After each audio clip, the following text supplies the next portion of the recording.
Indie games are interesting. Some of them are disappointing and only end up wasting your time and money, and some of them are just great for passing the time.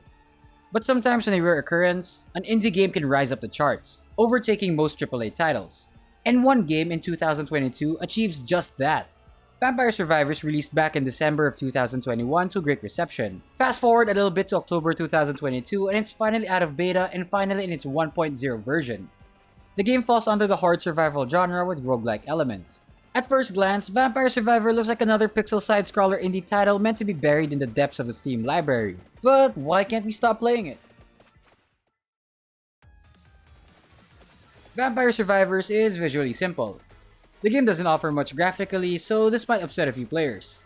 But the effects and other models are clean enough for you to distinguish what is happening on screen. Character and item designs are clearly inspired by older titles like Castlevania, so it might appeal to those wanting a nostalgic feel. There is a variety of enemy designs, however, it does tend to be a bit generic. Level design suffers from this as well. The first stage is a basic garden-esque design which has this weird patchy design feel to it. On the third level, called Dairy Plant, the design can feel a bit off since it doesn't really match well with the aesthetic of the game. Regardless, we don't recommend letting the art style dictate too much on whether you buy the game or not, as it has plenty to offer gameplay-wise. Audio-wise, the music is okay, but there really is nothing to write home about. It's enjoyable the first few times, but you might find yourself turning it off and listening to something else in the background.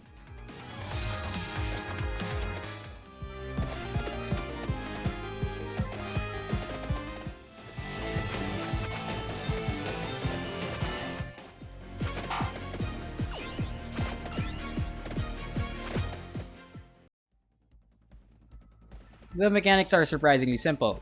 There's only one, which is movement. Combat in Vampire Survivors only need you to simply move, as items activate upon cooldown and is automatically aimed at enemies. This might not be for everyone as it is less involved when it comes to mechanical play. Starting off, there are only a few characters that you can select from. Choosing a character means also choosing an item. One of the starting characters, Antonio, has a whip and fires to where you are facing. Imelda, on the other hand, starts with a magic wand which fires at the closest enemy. And then there's Poe, who starts with garlic, which is actually regarded as one of the best items in the game because of its high damage and protective aura. Getting a good item at the start can drastically change how long your run will be.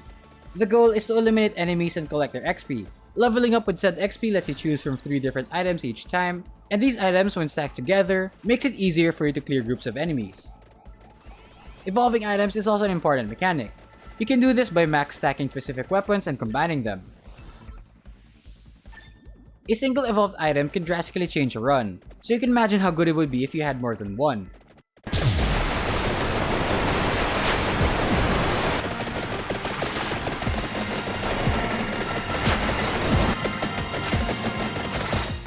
This is where builds come in.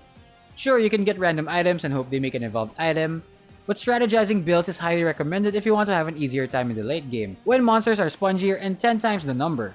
Eventually though, something will stop you and you'll die one way or another. Like most roguelikes, progression takes place after a run.